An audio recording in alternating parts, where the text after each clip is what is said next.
Allez, bienvenue dans ce nouvel épisode du format cerveau papier, épisode 8, où l'objectif c'est de te synthétiser tout ce que j'apprends durant mon processus d'apprentissage personnel. Et au programme aujourd'hui, on a comment être focus, comment faire changer la vie n'importe qui, comment s'éduquer mieux nous-mêmes pour éduquer nos enfants, et qu'est-ce que la neurogénèse et comment l'optimiser pour être plus performant afin d'apprendre davantage de compétences. Donc voilà, c'est parti, let's go! Allez, première information sur ce que j'ai écrit le 19 août 2024 suite à la vidéo YouTube d'Oussama Ammar sur sa conférence Être Focus. Donc il a établi un process en 4 étapes. La première, c'est apprendre à se découvrir sa zone de génie. Donc qu'est-ce qu'il entend par zone de génie? C'est cette zone d'intelligence. Justement, là je suis en train de lire un livre sur l'intelligence émotionnelle. On a différents types de capacités innées qu'il faut apprendre d'abord à connaître et ensuite à exploiter. Donc la deuxième étape, c'est une fois que tu as découvert ta zone de génie, ton intelligence dite dominante, eh bien tu investis ton temps, ton énergie, ton argent s'il faut pour se former, pour capitaliser là-dessus et atteindre ton plein potentiel. Après, la troisième étape, c'est apprendre à savoir dire non, parce que on est en permanence demandé, submergé. Notre valeur la plus importante, c'est notre temps.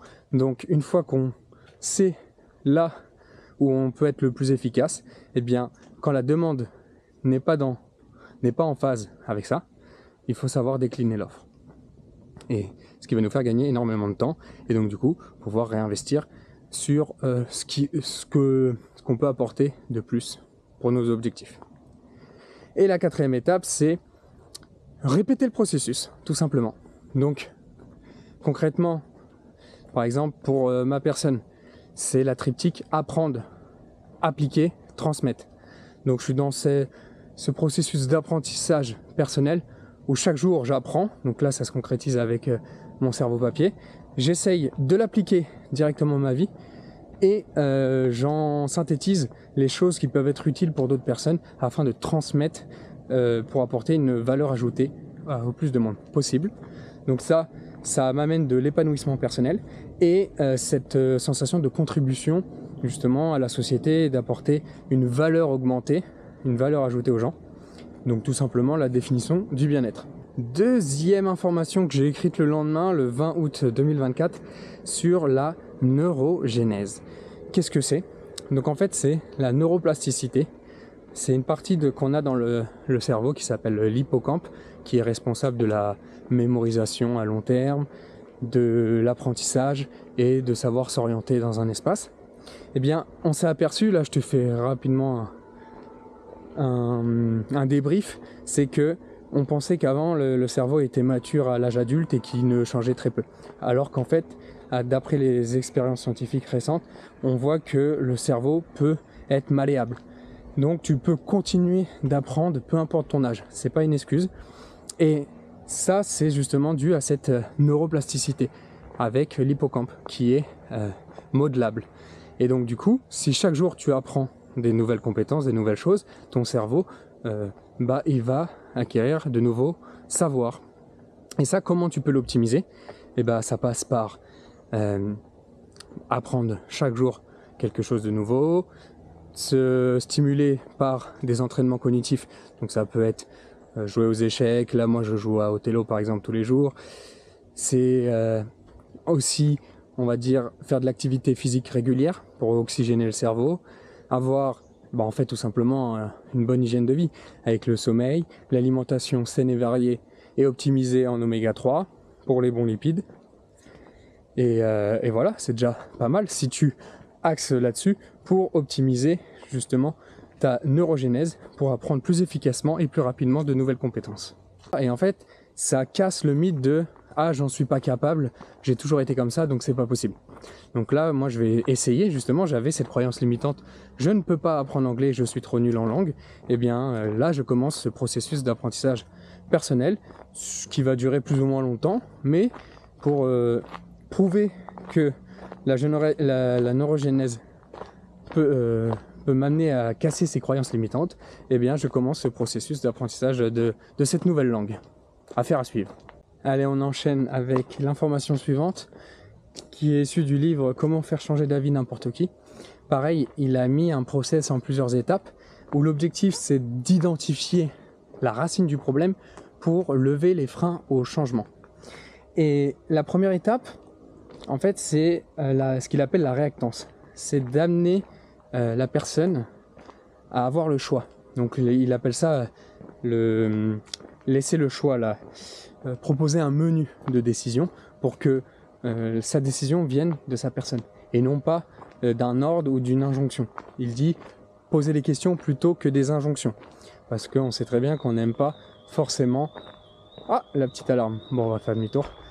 Qu'on n'aime pas forcément recevoir des ordres tout le temps, et donc du coup c'est mieux d'orienter la personne à trouver ses propres choix, mais par rapport à des questions orientées. Ensuite, on a l'attachement au statu quo. Les personnes aiment bien rester justement dans ce qu'elles connaissent, dans ce qu'elles savent, dans leur zone de confort.